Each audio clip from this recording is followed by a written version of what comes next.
MA final के विद्यार्थियों, मैं doctor Neelam Paliwal, government PG college Jhalawar.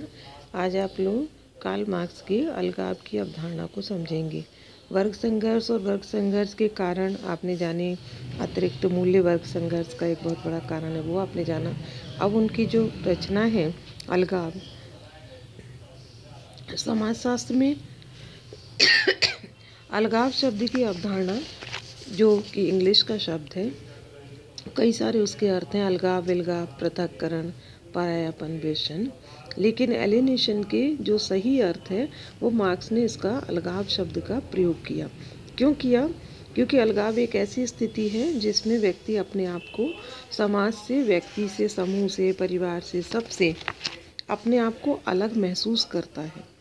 तो यहाँ पर जो स्थिति हमें समझनी है कि एक तो ये है कि हम जानते हैं कि अभी हम ये काम नहीं कर सकते, हमारे पास शारीरिक श्रम नहीं है, हमारे पास आर्थिक हमारी मजबूती नहीं है, हमारी अभी योग्यता नहीं है, अभी हमारे पास उतना जितना जिस पद के लिए हम चाहते हैं वो अभी हमारे पास उसकी पर्याप्त आयु योग्यता नहीं है। जैसे आप विद्यार्थी हो और आप किसी फॉर्म को भर रहे हैं और आपके उसमें लिखा रहता है दशा कि इतनी आयु और इतनी ये क्वालिफिकेशन, तो आप जानते हैं कि यदि आप उसको पूरा नहीं कर रहे तो आप उसको नहीं भरते हैं, और आपको पता है फिर आपके मन में उसके प्रति, उस वाली स्थिति से आपके मन में कोई दुराग्रह या चिंता या कोई समस्या नहीं आती है। लेकिन जब आपको जानबूझकर आपको लगे कि उस पद के लिए आप योग्य होते हुए भी आप उसको नहीं कर सकते, तब आपके मन में अपने आप को अलग जो पैदा होता है उसको मार्क्स ने अलगाव शब्द के रूप में प्रयोग किया। यानी ऐसी स्थितियों के लिए जिसमें व्यक्ति अपने को समूह से, समाज से, पर्यावरण से, स्वयं अपने आप से उदासीन महसूस करता है। हर व्यक्ति की नैतिक जिम्मेदारी है कि वो अपने परिवार की पूर्ति करे, सामान्य सामाजिक आवश्यकताओं की पूर्ति करे, और सामान्य आवश्यकताओं में आप जानते हैं रोटी, कपड़ा और आवास के साथ साथ शिक्षा और स्वास्थ्य भी शामिल हैं। यदि कोई व्यक्ति अपने परिवार को, अपने बुजुर्गों को इन स्थितियों को संपन्न करवाने में, या जो उनके ऊपर आश्रित हैं उनकी आवश्यकता पूर्ति नहीं कर पाता, तो उसके मन में जो भाव पैदा होता है वो सबसे दूरी बना के रखना चाहता है।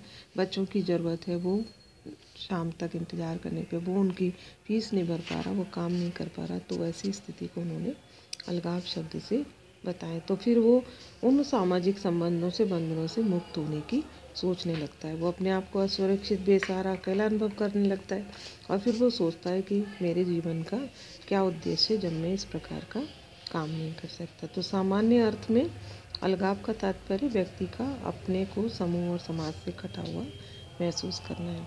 व्यक्ति के समूह और समाज से संबंध टूट जाते हैं। वो जहाँ वो रहता है, जिस समूह के साथ, उसे लगता है कि उसके हित का सोचने वाला कोई नहीं है और वो अकेला और निरीह है, इसलिए समाज को उसकी कोई आवश्यकता नहीं है। कार्ल मार्क्स ने ऐसी स्थिति क्यों पैदा की थी? उन्होंने क्योंकि वो श्रमिक वर्ग के हितैषी थे, और उन्होंने देखा कि श्रमिक वर्ग इतनी मेहनत करने के बाद भी जब उसको उतने पारिश्रमिक में वो अपने परिजन की आवश्यकता पूरी नहीं कर पा रहा, तो जिस कार्य को वो करते हैं, जैसे कोई खाद्य पदार्थ में काम करने वाले श्रमिक बहुत सारी चीज़ें बनाते हैं खाने की, और केवल वो बनाते हैं, पैकिंग करते हैं, बाहर जाता है। वो जानते हैं कि बहुत सारा धन पूंजीपति उससे कमाते हैं, लेकिन उनके खुद के परिवारजनों के लिए वो एक भी वस्तु, एक भी खाद्य पदार्थ की चीज़ें उनको नहीं देते। ऐसे ही कपड़ों आदि में वो उन्हें उनसे अलग रखते हैं। तो ऐसी स्थिति में बनाता वो है, और वो अपने परिवार को भी अपना बनाया हुआ कपड़ा या अपनी चीज़ें नहीं दे सकता, तो श्रमिक इसलिए अपने कार्य के प्रति अलगाव महसूस करते हैं। तो विद्यमान वो सामाजिक व्यवस्था के प्रति भी उनका असंतोष बढ़ता जाता है। यानी उत्पादन के दौरान श्रम विभाजन के बढ़ने के साथ श्रमिक का अलगाव भी बढ़ता जाता है। अलगाव पर बहुत सारे व्यक्त किए हैं, दुर्की, मर्टन, पार्सन, लेकिन मार्क्स सबसे पहले प्रमुख हैं। एरिक फ्राम और मेल्विन सीमेन, ये 1 नंबर के क्वेश्चन में आता है कि एरिक फ्राम और मेल्विन सीमेन ने अलगाव का प्रयोग किन अर्थों में किया, और वहाँ उन्होंने कितने प्रकार के अलगाव, पार्सन्स ने अलगाव की व्याख्या विचलित व्यवहार के रूप में की, तो मेल्विन सीमेन ने 5 बताई। 5 अर्थों में इसका प्रयोग किया। शक्तिहीनता, अर्थहीनता, नियमहीनता, पृथकता, स्व अलगाव। शक्तिहीनता मतलब शक्ति होने पर भी अपने आप को शक्तिहीन समझना कि वो कार्य कर सकते हैं। अलगाव को व्यक्ति की उस आशा या संभावना के रूप में बताया कि उसका स्वयं का व्यवहार अपने स्वयं के श्रम पर भरोसा नहीं कर सकता, यानी उसके पास शक्ति तो है, मेहनत तो वो कर रहा है, श्रमिक वर्ग के पास श्रम के अतिरिक्त कुछ नहीं है, तो श्रम की शक्ति उसके पास है, लेकिन वो श्रमिक वर्ग साधन विहीन और शक्ति विहीन है, क्योंकि अपने श्रम को उसे पूंजीपति को बेचना पड़ रहा है और उसे उसका वास्तविक मूल्य नहीं मिल रहा। अर्थहीनता, मीनिंगलेसनेस, तो उससे अर्थहीनता से, जैसे मैंने अभी आपको एग्जाम्पल दिया कि वो अपने परिवार की आवश्यकता नहीं दे पा रहा, अपने बच्चों को पढ़ा नहीं पा रहा, अपने बच्चों का इलाज नहीं करवा पा रहा, तो उसे लगता है कि उसके जीवन का क्या अर्थ है।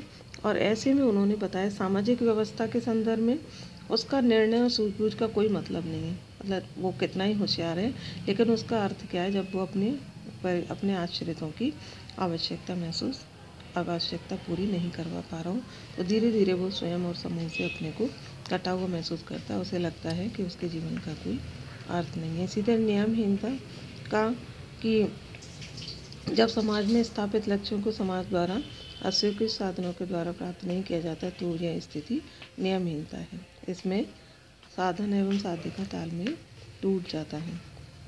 चौथा उन्होंने बताया आइसोलेशन, अलगाव का पृथक्करण के संबंध में अर्थ है कि समाज में प्रचलित उद्देश्यों और विश्वासों को उच्च मूल्य प्रदान करने के स्थान पर महत्व नहीं देता, व्यक्तिगत विचारों को अधिक महत्व देते हैं, है ना, यानी वो है नहीं अलग, उन्हें पृथक कर दिया जाए, यानी वो भी उसी समूह के प्राणी हैं, उसी वर्ग के प्राणी हैं, लेकिन केवल किन्हीं आधारों से, किन्हीं नियमों के आधार पर, किन्हीं समाज के तौर तरीकों के आधार पर उनको अलग कर दिया जाए, जाति वर्ग भेद ये सब चीज़ें। तो यहाँ स्व अलगाव, अलगाव का 5वां प्रयोग स्व अलगाव के रूप में किया। एरिक फ्राम ने अपनी कृति द सेन सोसाइटी में इसकी विस्तृत व्याख्या की है। उन्होंने बताया कि व्यक्ति समाज में रहता हुआ अपने आप को बाहरी के रूप में महसूस करता है, तो उसे स्वयं से भी अलगाव हो जाता है, और ऐसी स्थितियाँ धीरे धीरे करके आत्महत्या की ओर ले जाती हैं, अपराध की ओर ले जाती हैं, गलत कृत्यों की ओर ले जाती हैं, क्योंकि जब वो अपने परिवार की पूर्ति नहीं कर पा रहा, अपने आप की पूर्ति नहीं कर पा रहा, तो धीरे करके पहले वो बच्चों से जी चुराता है, फिर वो अपने समूह से जी चुराता है, समूह से तालमेल बिठा नहीं पाता, फिर समाज से सारी उत्पादित वस्तु और उत्पादन की प्रक्रिया से सबसे वो अपने आप को अलग मानकर और फिर वो उनका नुकसान भी कर सकता है। यानी इस तरीके से एरिक फ्राम से जिन वस्तुओं का वो उपभोग करता है, जिन वस्तुओं का उपभोग वो कर सकता है और उसे उपभोग नहीं करने दिया जा रहा, तो व्यक्ति समाज में रहता हुआ भी जब बाहरी अपने को महसूस करेगा, उसके कार्य, उसका श्रम उसके किसी कार्य का नहीं है, अपने परिवार की आवश्यकता पूरी नहीं कर पा रहा, तो ऐसी स्थिति को उन्होंने अलगाव की धारणा की, और उन्होंने कहा यदि इस अलगाव को दूर नहीं किया गया तो धीरे धीरे करके समाज में इसके परिणाम अच्छे नहीं होंगे।